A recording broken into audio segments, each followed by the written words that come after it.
What's up guys, NepentheZ here and welcome back to another episode of Draft to Glory. In the last draft, we lost in the semi-final. We didn't have the greatest team. Ooh, the 4-2-2, I like it. Well, I like it for a high-rated draft, but on the terms of a high-rated draft, as we do get ourselves a nice captain there with Jari Litmanen. He's a good card as well. Last time we had him in draft, we won the draft and he was brilliant. Somebody in the comments of the last draft had asked, have EA nerfed drafts? And I don't know, what do you guys think? It's something that I want to talk about very briefly, but before we get into that, if you guys could drop a thumbs up on the video, let's try and smash 5k likes. Look down below if it's less than 5k, just hit a thumbs up. But just 2 weeks ago when drafts started popping off again because of the Prime Icon moments, I found it really easy to get at least 191s, 192s. I was pulling Pele's, Maradona's, Hullits and Eusebios consistently. And since probably about 4 or 5 days ago, I guess I'm wrong because we hit a Eusebio there. Since about 4 or 5 days ago, it seems like something has changed. And what I think has caused the change is the cycle of new icons being in draft. So I don't think the left back Zanetti's in draft anymore, and I don't think Campbell's in draft anymore because I've been seeing Roberto Carlos and Nesta and a few others, and I think that's definitely created a change in the icons that are popping. But also because when new players get put into the draft, so every new team of the week or every new promo, I wonder how it decides the players that pop. So this instance right here, I've got James Rodriguez 91 and then a few other low-end players, so we'll take that James Rodriguez. But I wonder what causes it to decide what pops. So in these two CDM roles, more often than not, Screamer Busquets and Team of the Year Kante or Icon Zanetti's CDM card will pop at least once in the draft. One of them always pops. But let's see if this does for us this time. And in the first set, there is none of those guys, but we do get Witsel, who's pretty good because he links to James Rodriguez. And in our second CDM pop, it is dark blue, but it's not Kante. And it's also, it is the live Fabinho, which is really good. I'll take him. I know Javi Martinez does get strong link to James Rodriguez, but Fabinho is just way too good. But that's another time now where Kante, Team of the Year, and Busquets haven't popped. And I wonder if it's not because the EA have specifically nerfed the draft, but I wonder if it's because Fabinho has been upgraded, the way that they pick the players has changed because he moved up from an 87 to an 88. Does that make sense? I don't necessarily understand really how it works. And again, for centre-backs, we was getting Varane, Ramos, Maldini every time, and now they show so rarely. Can I take Pepe? Should I take Savic? Should I take Hilton because he's Brazilian? I'll take Pepe. I'm not taking Hilton. And then our second centre-back. And again, not a high-end centre-back. I suppose we could take Gabriel Paulista. He works. Not great, but he works. And then in at left-back, as I said, I've seen a lot of Roberto Carlos cards here. But left-backs have generally, unless you get Team of the Year Marcelo, left-backs are generally pretty stressful anyway. We get Digne. What do we want here? What do I want here? I'll take Crescito. This draft is pretty tough right now. And then in at right back, give me Trent. Not today. Not today. Dani Alves for the Brazilian link, I suppose. Gets Gabriel Paulista on a little bit more chemistry. And then in goal. Damn, man. I suppose Ter Stegen is actually decent with a basic chem style. Soft links to Paulista. 88 rated, 76 chemistry. Eusebio, Litmanen, Rodriguez for the first half because of his low stamina issues. Witsel and Fabinho are great. I need a better striker, and I definitely need a better back line. My back line is pretty weak in reality. Wow. Special Aubameyang. Let's go. I'll take him. Now, obviously, in a previous game, he would have linked a lot there. We could just change those two around anyway and get some good links in there. Yeah, this is a good card, isn't it? Obviously, it's extremely similar to his Player of the Month, which I thoroughly enjoy. But that's a nice addition. And I would say, like, you know, previously, when the icons first came out, we would hit 4, 5, 6 icons every single draft, and now just not. So I might take Sané for that cam role when Rodriguez needs to be subbed. Donnarumma's not going to be super helpful because we already have Ter Stegen. So yeah, we'll take Sané for the first sub. Or at the very least, for a sub. Here we go with the next pick. Now, Arthur's a very good card. But because we can't start him, because we don't have La Liga theme here, we've got Bundesliga and Prem. Oh, I suppose we do with Gabriel Paulista, and he's Brazilian. Ooh. That's tough. Or we could take George Best as a sub and just have, like, instead of Sané, bring Best on, which I think is probably the smartest thing to do because that George Best card is absolutely phenomenal. Next up, okay, all right.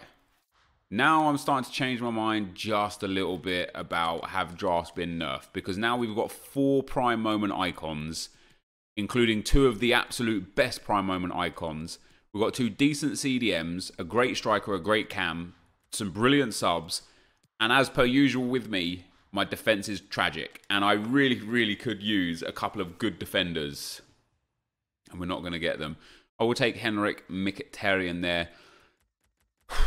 This is gonna like the last episode, guys. This is gonna have to be one of those drafts. Okay, hold on. If we can get one of the big guys here, oh my god, we might. That Bonucci is decent enough. I mean, he gets full chem and he gives full chem. That is brilliant. Oh no, he doesn't get full chem because I didn't take Donnarumma, but that is a huge addition. We've actually developed into a phenomenal draft here. On a video that's going to be titled, Have EA Nerfed Draft? I think it's safe to say that as this isn't me building like 4 drafts or 5 drafts to try and get higher rated, and this is just me trying to build a draft that's good, I think it's safe to say that they haven't, because we've got 4 prime moment icons in the starting 11. Gabriel Paulista and Dani Alves are the only weak points in our whole team. The rest of the team is really strong across the board. I don't think that you can say they've nerfed it in any way, shape or form.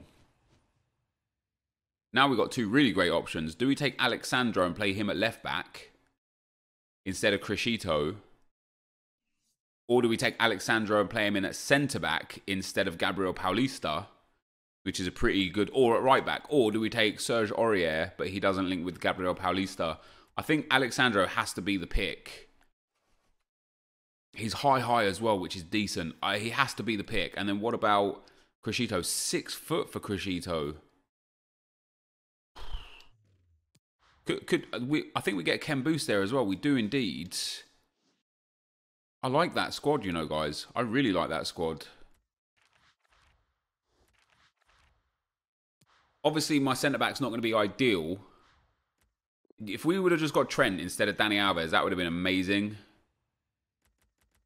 Wait, hold on. Pjanic. If I put in Pjanic, he gets full chem. He's not a great CDM, though. That's the problem. Like, do I care about full chemistry on Pjanic versus Witsel on 8 chemistry? If we can get a shadow chem style on him, he might just be decent. We don't need Fekir. We do get the extra chemistry in there now. This team is fantastic.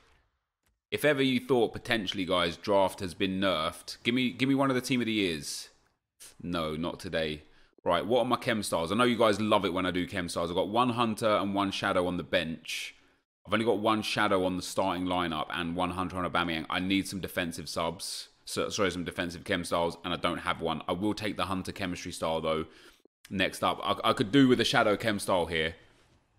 Yes, there we go. Lee Dong-gook. Right, so I'm going to switch around chem styles, guys. I'll be right back. All right, guys. So I have changed them around. Let us get our last pick. Come on, hit me with a team of the year. One of the big ones. No, we get Hudez and Digne in there as well. So it's going to be a decently high-rated draft. It's going to be a really good draft as well. It's a top-end set of players that we got going on here. Let's just switch these guys around again real quick. Doesn't take me too long, guys. Relax. Oh, no, we don't have Witsel in there, do we? We have Crescito in at left back. We get Bonucci in there, and then Fabinho in here, and then Yashin in goal. So it is going to be like a 190, maybe a 191. That takes it up to 190, and then Ter Stegen takes it up to It remains a 190. Now, in terms of the overall rating, has it been nerfed? It's not a 193. There have also been 194s.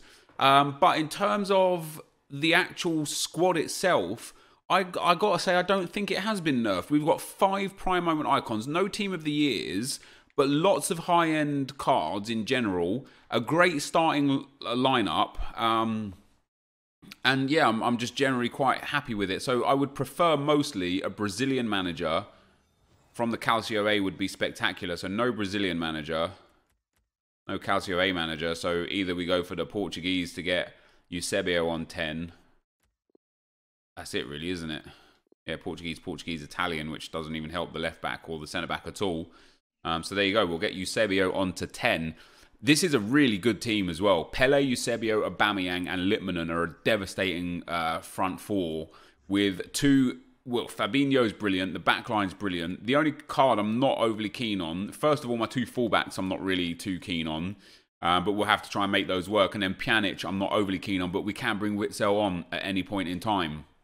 Outside of that, we've got George Best and Leroy Sané that I'll probably use as my subs. Specifically, George Best will come on in the games if I need him. That is the draft though, guys. Let's get into the action. All right, guys, as we go into the gameplay, the first opponent we come up against has got a mental squad. And in terms of the title of today's video, it's not Having a Nerf Draft. And then, as you can see by this team, no, they also haven't. You know, we talked about the fact that they, you know, I think that they hadn't nerfed draft because my team turned out to be absolutely insane. And I'm not even kidding, for the first time in a very long time, every single draft we faced in today's episode was mental. Usually you come up against one draft with like 80 chemistry, one draft with like 7 common players and stuff. You know, usually it's pretty sporadic that you come up against massive 190s to 192s. But in today's episode, I think every draft was just absolutely mental. Now, as you guys watch and enjoy, hopefully, the gameplay, I have got a couple of comments that I want to answer. First one is from Richie, and this is from out of yesterday's video. It says, great video. While watching, I had a bit of an interesting thought. I feel like the term rage quit contributes to the toxicity of the community sometimes. Assuming that everyone quits is angrily putting a bad image in people's heads. I do the same thing quite often, but lately I've been thinking people may just be quitting to be efficient with their time. And you know, it was thought-provoking because I can't remember the last time I rage quit a game. I've left a game once in FIFA 19 after I was drawing 1-1 with a guy, and I'd missed like a succession of easy chances, and I just couldn't take it anymore, and I just paused the game and quit. I literally was just incredibly frustrated, and that was about a month or so ago. But generally speaking, I personally never ever quit the game, and it is because there is a stigma with rage quits. And you know, you're right, like there are sometimes I might be losing by 2 goals or 3 goals or 4 goals and I still believe I can get back in the game. There are some games where I'm 2-3-0 down and I just know that I'm not getting back into the game, and the reason why I don't pause it and quit is because of the stigma that comes along with rage quitting. You know, it's very weird, but maybe we can change it. So maybe, I don't know, let's start with our community. From now onwards, if you're losing a game that you just kind of know, you know, you kind of got a good feel that you can't get anything out of, why not just pause it and quit? I suppose in Champs and Rivals, it's a bit different because in Foot Champs, you obviously get Foot Rivals points for completing the game, and then in Foot Rivals, you obviously get Foot Rivals points for completing the game. So I suppose in those 2 game modes, it's probably like, you know, counterproductive to quit the games. But definitely in draft and online singles matches, if you're struggling and you're just like, look, I'm just out of my depth here, why not just pause it, leave the game, and be like, look, let's just move on, you know? And the other comment that I had was from Daryl Kemp. He says, why is every FIFA YouTuber video to glory? Can someone explain this, please? Basically, back in FIFA 11, there was actually a COD series, I think from, oh man, his name escapes me. His actual name was Bobby. I can't remember his like handle. And he had started a COD to Glory series, like a Road to Commander. And that was what it was called, Road to Commander, or whatever the highest COD rank was. And then Chris Trout and Sam 5000, I believe, were the guys that brought it over to FIFA and called it a road to glory. Essentially, the aim was to go from Division 5 at the time, because there were only 5 divisions, all the way up to Division 1, and just tracking your progress. And once you completed and won Division 1, that was the glory achieved. After that, it kind of just took hold in the community, and everything was to glory. But like nowadays, you know, I tried a few years ago. I tried in FIFA 13 and FIFA 14 to take to glory out of the title, and I just called it like Ultimate Team, like the Ultimate Team Journey or something like that. And it just didn't have the same impact. And it's crazy how a title can be so impactful. But yeah, ultimately, there's no the to glory is just trying to show. I don't know, it's about, like, you know, your journey, I suppose, within FIFA and Ultimate Team. And for me, the glory is just playing the whole game for a whole year without spending any money and seeing what I get at the end of it. But it doesn't, like, in today's kind of like modern YouTube world, the whole term to glory is kind of outdated and doesn't make any sense. And the whole point of Draft to Glory was to see if you could sustainably make coins whilst playing only Draft. And I've proven for 4 consecutive years now, since FIFA 16, that yes, you can. And so at any point, like, I essentially, Draft to Glory could just be 10 episodes, and after 10 episodes I could be like, look guys, we're sustainably making coins, this works, Draft to Glory is over, and then just do standalone drafts. And essentially this Draft to Glory series now is just one-off drafts every episode. That, even though I give it an episode number and I call it Draft to Glory, there is no to glory anymore. We achieved glory. We packed Prime Hullet. We probably made somewhere close on 8 to 9 million coins profit from the draft this year, and that is more than enough glory. But anyway, guys, be interested to hear your thoughts on what I've just talked about there. This is the end of the gameplay. Absolutely walked this draft. It was a lot of fun to play. We've scored some fantastic goals. Let's get into the packs. All right, guys. So we end up winning the draft. I'm glad I won the draft with this formation, because now I can really explain to you, even through winning the draft with this formation, that I hate this formation. It's not the first time I've complained about this formation, but like the way, not everyone as well, I'm painting a very broad brush here, but every time I say that I do like something or I don't like something, there's always a reason. If I do like something, it's because my opponent was bad or whatever, I'm abusing game mechanics. If I don't like something, it's because I'm bad and I can't take losing and I'm looking for excuses. So I get the luxury now of saying to you guys, for me personally, maybe it's not the same for you, maybe you guys love the 4-2-2-2, but for me personally, I hate this formation. I don't know why. I think I don't really work well this year specifically with 2 striker formations. Last year, I loved the 4-1-2-1-2 narrow, and I love the 4-4-2 as well. My favourite 2 formations last year were those. And I actually couldn't get on with the 4-2-3-1 last year, which was everybody else's favourite formation. This year, can't use the 4-1-2-1-2 narrow, can't use the 4-2-2-2, and they're 2 super meta formations. I know the 4-2-3-1 this year is the most overpowered formation again, but for me that one is my favorite. So I'm really happy to win with this team here, with this formation, so I can let you guys know I hate it. Loved the team played beautifully in general. Pjanic was good, Fabinho was great, Aubameyang wasn't everything I hoped he would have been, to be perfectly honest with you. I guess it's the medium-low work rates. I set him to get in behind and stay forwards. It just didn't make too much of a difference. He got subbed off at half-time every game for George Best. Witzel came on most games for Miralem Pjanic.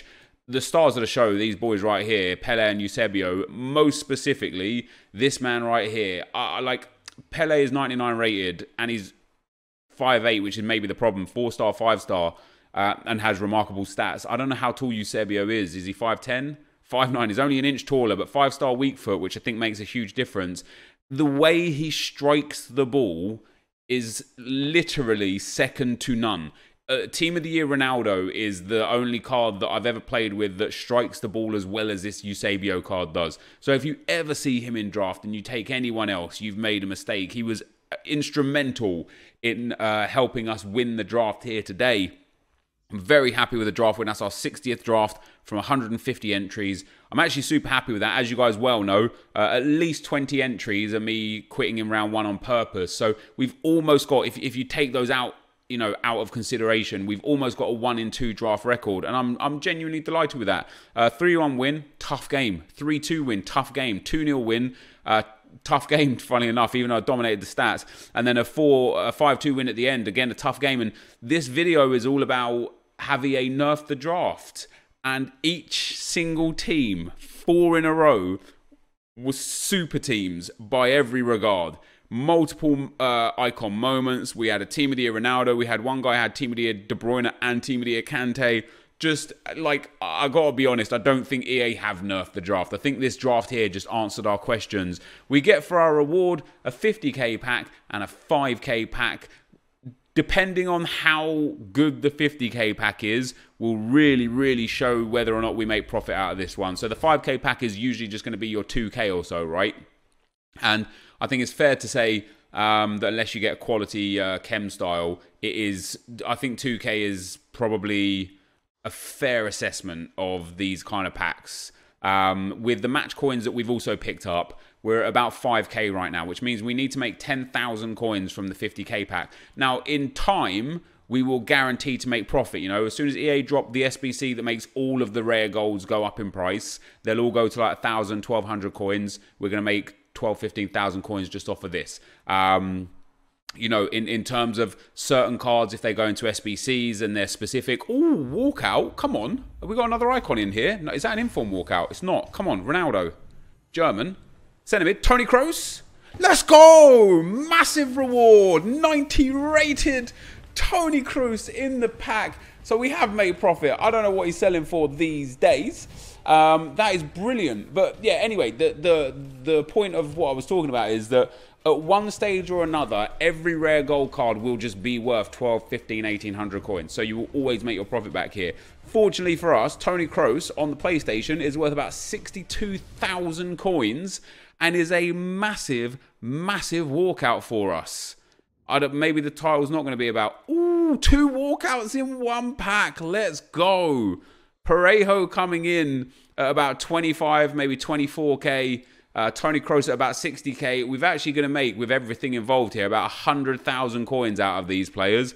That is brilliant. No special cards or anything, but I'm delighted with a 90 rated and an 86 rated. Fantastic there, guys. That makes up for any minor losses that we've taken out of the recent drafts.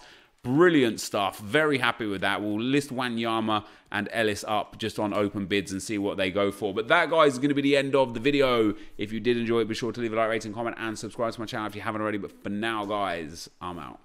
Peace.